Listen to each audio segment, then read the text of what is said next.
And Dr. Geisler was rightly named Leo. He was a lion. The tragic loss of Norman Geisler rippled through the church in much the same way his works rippled through the world of philosophy. For over half a century, with over 100 books, Geisler blazed a trail that inspired many other titanic figures in apologetics to take up the mantle of defending the faith. His approach to apologetics was detailed, articulate, and often Thomistic, a style of methodology that echoes the works of St. Thomas Aquinas. One of his more intriguing arguments for God was a modern revision of a Thomistic argument that begins with what he called principles of being. Before we explore the structure of Geisler's argument, it's important that we first lay the groundwork. The foundations of any good argument in philosophy depend on the meaning and definitions of the words and terms it employs. Let's start by explaining the differences between parallel universes and possible worlds. A parallel universe is a universe that exists independently and parallel to our own. Whatever similarities or differences these universes may have, they all share the property of actually existing side by side, whether or not they ever interact. In modal logic, however, the term possible worlds does not refer to anything that actually exists, but possible states of affairs describing complete reality. A world may be possible in that nothing about this theoretical world entails a contradiction, but that doesn't necessarily mean that it exists. A world inhabited by unicorns may not actually exist, but it is logically possible, and therefore a valid possible world. A world inhabited by square circles, on the other hand, is not logically possible, because it entails a contradiction, and therefore is not a possible world. A state of affairs that does not necessarily entail a contradiction is a possible world. Speaking of necessity, we should also establish the differences between what is necessary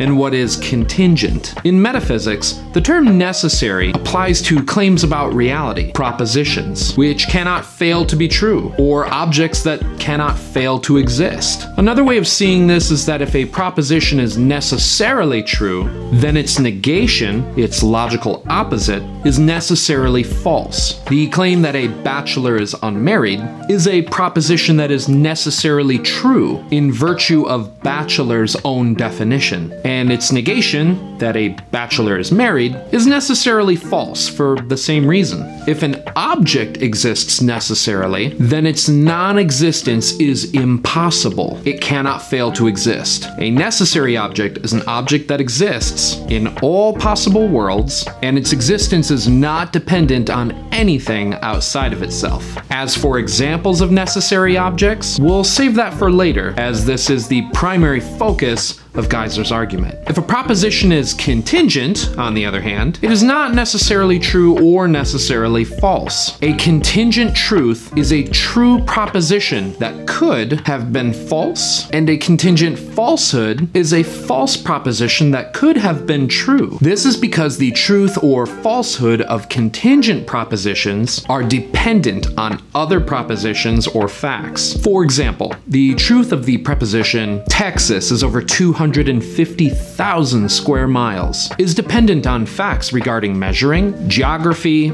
state lines, etc. The statement, Texas is over 250,000 square miles, is actually true, but not necessarily true, and could have failed to be true if the state lines were different, or if a mile was measured differently. In regard to objects, contingent objects are objects that can fail to exist, or to put it another way, do not exist in every possible world. This is because the existence of a contingent object is dependent on something other than itself. For example, the existence of a tree is dependent, or contingent, on the seed that it sprouted from, the soil it grew in, or the sunlight it fed on. The existence of a cake is dependent or contingent on its ingredients, the oven, and the baker. Your own existence is contingent on your parents meeting one another. Had they never met, you would have failed to exist, and you are therefore a contingent being. Any object that has the potential to not exist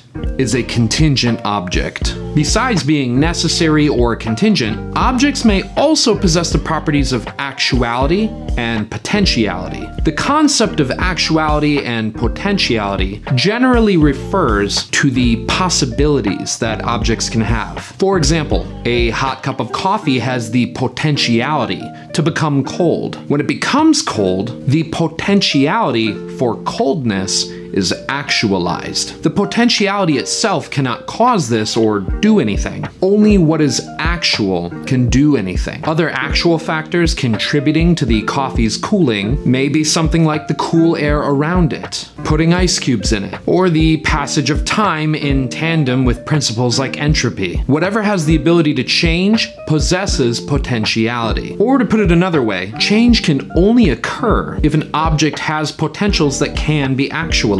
Potentiality is dependent on actuality. If an object has no potentiality, then it is purely actual, and therefore cannot change. If such an object exists, then it cannot fail to exist in any possible world, because failing to exist is a potentiality, and would therefore be necessary. If a being exists that is purely actual, then it exists in and of itself, and does not derive its existence from anything outside of itself. Beings or objects that exist contingently, and thus possess potentiality, acquire their existence in a derivative way. Their existence is actualized by another contingent being / object, or by a purely actual being. Now that we've properly defined our terms, we're ready to start exploring the argument. In the next video, we'll discuss what Geisler called the first principles of reality.